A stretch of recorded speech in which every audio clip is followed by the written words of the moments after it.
All right, so let's dive into 17th century England, a time so turbulent that more people were hanged for property crimes in a 40-year period than in the following 350 years combined. Crazy, right? It is. And what's really fascinating is that this wasn't just about, kings and queens. It was about ordinary people facing all this overwhelming change. Like Yeah.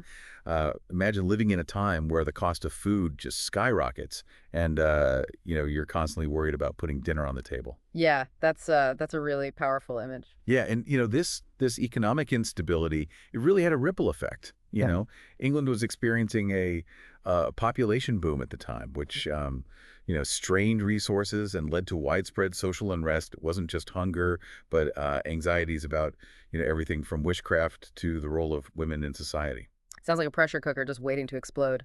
Exactly, and this pressure wasn't just, limited to the streets. The monarchy itself was feeling the heat too. Inflation was eroding their tax base, so it was, making it really difficult to fund the government and leading to these constant clashes with Parliament over money. Ah, so this is where that age-old struggle between the crown and parliament really comes to a head. Precisely. The crown needed Parliament to approve taxes, which gave Parliament leverage to demand concessions and push for a greater role in government. And this tension was especially pronounced with Charles I, who, wasn't exactly known for his tact or willingness to compromise. Let's talk about Charles I. From our source material, it sounds like he made some choices that really aggravated an already tense situation, especially when it came to religion. Yeah, religion played a huge role in the turmoil of this era.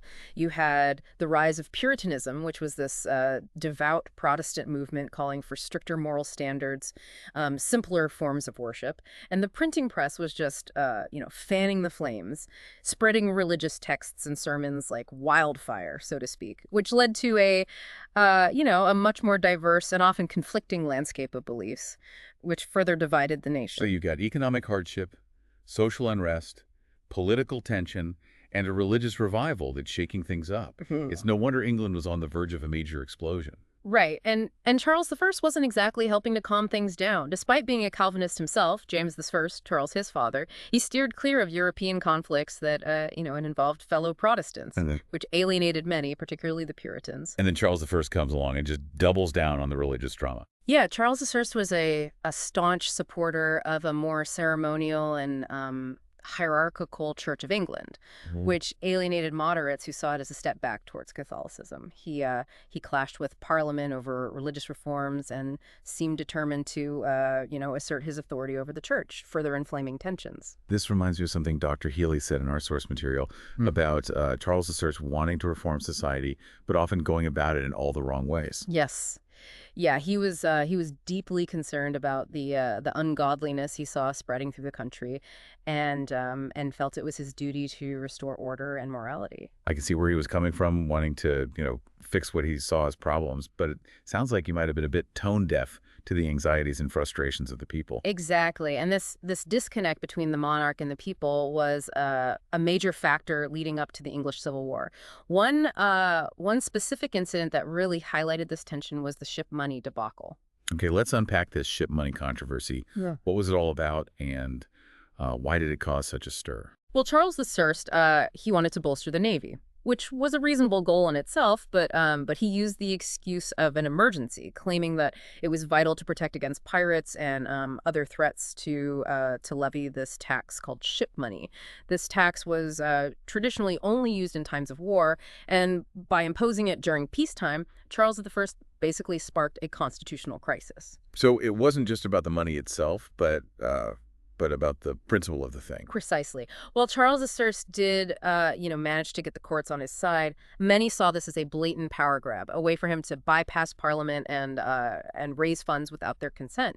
It raised serious concerns about, the limits of royal power and whether the king could simply ignore, centuries of tradition and precedent. It's almost like Charles I was deliberately poking the bear, testing how far he could push before Parliament pushed back. That's a good way to put it. And unsurprisingly, Parliament did push back. They saw ship money as an attack on their authority and a dangerous precedent that could, erode their power and influence. So we've got a king determined to assert his authority, a parliament increasingly wary of his actions, and a population struggling with economic hardship and religious anxieties. Sounds like the ingredients for a perfect storm. And that storm was brewing. England was on a collision course towards civil war. And the ship money controversy was just one of many sparks that ignited the tinderbox. We left off with England on the brink of civil war, a nation divided by religious anxieties, economic grievances, and a fundamental clash over the limits of royal power. So how did this all actually, explode? Well, it wasn't like a single explosion, really. It was more a series of, escalating conflicts and confrontations. But in 1642, the tensions finally boiled over and England plunged into this brutal, bloody civil war. It's hard to imagine the chaos and the devastation. Yeah. But as you mentioned earlier, this wasn't some simple good versus evil battle, right? Both sides had their own motivations, their own ideologies. Absolutely. It's easy to kind of fall into that trap of seeing history as this neat and tidy narrative. But the reality is far, far messier. While the parliamentarians were fighting for a more limited monarchy and a greater say in government, they weren't exactly champions of democracy as we, understand it today. So if they weren't fighting for universal suffrage or a modern republic, Yeah. what were their, core beliefs and goals? Well, they're fighting for a king under the law and a reformed church, one that reflected their vision of true Protestantism and their own, interpretation of that ancient constitution. They believed that sovereignty ultimately resided in the people, not in a divinely appointed king, and that the king should be subject to the law, not above it. But they were also, driven by their own prejudices and anxieties, particularly against Catholics. It seems like fear and suspicion were powerful motivators on both sides. And it's striking how Dr. Healy draws these parallels between the propaganda, and the fear-mongering of that era and the political tactics we see today. Yeah, it is a sobering reminder that some things never really changed. The royalists, for their part, weren't simply clinging to an outdated view of absolute monarchy.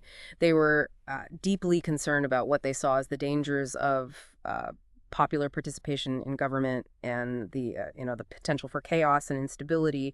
They feared the rise of religious radicalism and believed that a strong divinely appointed monarch was absolutely essential for maintaining order and stability in society. It's fascinating how both sides were so convinced of their own righteousness, each believing that they were fighting to save England from tyranny and ruin.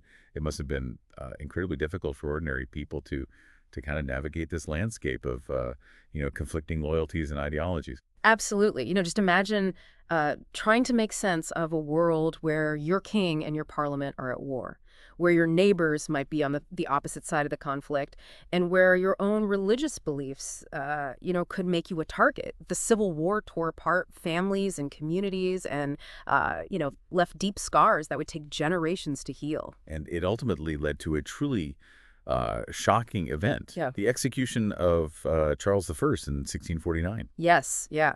The execution of the king was a seismic event. It was this radical departure from centuries of tradition, and it sent shockwaves really across Europe. It signaled that England was entering uncharted territory, breaking with the old order, and embarking on this bold experiment with republicanism. This experiment with the Republic, first as a Commonwealth and then under Oliver Cromwell as Lord Protector, was a fascinating period. But I have to admit, Cromwell's reputation as this dour, puritanical figure has always kind of, colored my perception of this era. It is important to remember that Cromwell, like most historical figures, was a complex and contradictory individual. While he was certainly a devout Puritan, he was also, a brilliant military strategist and a shrewd politician who managed to navigate, a really treacherous political landscape. So he wasn't just a killjoy who banned Christmas. Right, exactly. He saw himself as a man of destiny, chosen by God to guide England through this time of crisis. And while he did implement strict moral codes and attempted to reshape English society according to his Puritan beliefs, he also oversaw a period of relative stability and prosperity after the chaos of the Civil War. But ultimately, the Republic failed to establish a lasting alternative to monarchy. Why was that? Well, there were, several factors at play. The Republic was, marked by internal divisions and power struggles. Cromwell himself faced opposition from various factions, including, more radical groups like the Levelers, who advocated for greater social and political equality. And after Cromwell's death in 1658, the Republic quickly unraveled, paving the way for the restoration of the monarchy. So the restoration of Charles II in 1660 marked the end of England's experiment with republicanism. Was it simply a return to the status quo, a rewind back to the pre-Civil War era?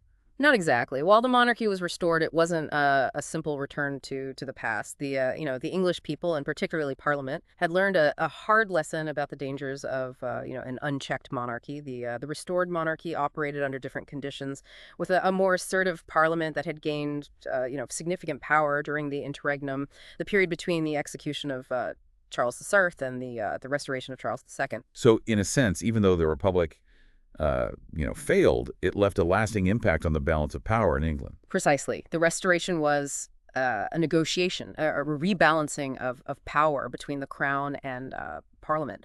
England emerged from this turbulent period as a different kind of monarchy, one where the power of the king was, more constrained, and the role of Parliament was more prominent. But it was also a monarchy, haunted by the ghosts of the past, by the memory of a king who had been, tried and executed by his own people. What a fascinating and complex period. It sounds like England went through this crucible of change, emerging, transformed, but still grappling with its past. And it seems that even with the restoration, the story isn't over yet. There are still unresolved issues and simmering tensions just, waiting to erupt. Yeah, you're absolutely right. The restoration brought a degree of stability, but it also ushered in this new era of challenges. England's colonial ambitions were expanding. The transatlantic slave trade was casting this dark shadow over the nation's future, and the religious question was far from settled. The stage was set for yet another dramatic act in this unfolding drama. We've been through quite a journey, economic upheaval, religious strife, a civil war, a short-lived republic, and then finally that restoration of the monarchy. But it sounds like the restoration was more of a fragile truce than, a true resolution. You're exactly right. England had undergone this profound transformation, but the underlying tensions and anxieties that had fueled the conflict, they were far from extinguished. The restored monarchy was this constant balancing act, with Charles II constantly, trying to appease Parliament while also asserting his own royal authority. Sounds like a tough spot to be in. So how did Charles II navigate this new political reality? Did he manage to avoid the mistakes of his father? Well, he was definitely more pragmatic, I'd say, and more politically savvy than Charles I. He understood that the political landscape had shifted, and that he couldn't simply rule by decree. He had to work with Parliament, had to build consensus, make compromises. But there were still plenty of bumps along the way, especially when it came to the ever-present issue of religion. Religion. It seems like a recurring theme in this whole saga. What was the religious climate like in Restoration It England? was a complex and volatile mix. England was officially a Protestant nation, but there were, various factions within Protestantism, each with their own vision of how the church should be governed and what role the monarch should play. So even after a civil war and a republic, England was still struggling with these, religious divisions. What were some of the key religious groups at play? Well, you had the Anglicans. They were generally, comfortable with the restored Church of England, as long as it wasn't too, high church or Catholic leaning. And then you had groups like the Presbyterians and the Puritans who wanted further reforms and a greater degree of separation from what they saw as the remnants of Catholicism in the Church of England. And how did Charles II handle all these competing religious interests? Did he, take sides or Yeah. try to find some kind of middle ground? He generally favored a policy of religious toleration, allowing for a degree of religious freedom, outside of the established Church of England. He recognized that trying to impose, strict religious conformity would only lead to more unrest and instability. But this policy, angered some hardline Anglicans who saw it as a betrayal of true Protestantism and a threat to the Church of England's, authority. So even a policy of tolerance created its own set of problems. It seems like finding a balance was just this constant struggle. Did Charles II manage to keep a lid on all these religious tensions? To a certain extent, yes. But the underlying issues were never fully resolved, and they would continue to simmer beneath the surface, eventually boiling over again during the reign of his successor, James II. Yes, James II. This is where things get really interesting, or maybe I should say really tense. Remind us why James II posed such a problem for England. Well, unlike his brother, James II was a Catholic, and in a country that had so recently fought a civil war over religious issues, having a Catholic king was a major source of anxiety and fear for the Protestant majority. They were deeply suspicious of James II's motives and worried that he would try to reimpose Catholicism on England, undoing all the progress they believed they had made since the Reformation. So all those religious tensions that had been, bubbling beneath the surface were about to erupt again. What did James II do that fueled these fears? Did he actually try to convert England back to Catholicism? He certainly made some moves that seemed to confirm those fears. He appointed Catholics to positions of power in the government and the military. He attempted to grant greater religious freedom to Catholics, and even had his son baptized as a Catholic. These actions were seen by many Protestants as this direct threat to their faith and their way of life. England had just gone through decades of turmoil, largely driven by anxieties about Catholic influence. This is where Professor Lipscomb's perspective from our source material really sheds light on the situation. She points out that James II wasn't necessarily trying to, force a Catholic takeover, but rather to create a more religiously diverse and tolerant society. But in the context of the time, his actions were seen as incredibly provocative and dangerous. Yeah, context is everything. And in the context of 17th century England with its history of religious conflict and its deep-seated anxieties about Catholicism, James II's actions were like striking a match in a powder keg. So how did England react to this perceived Catholic threat? Yeah.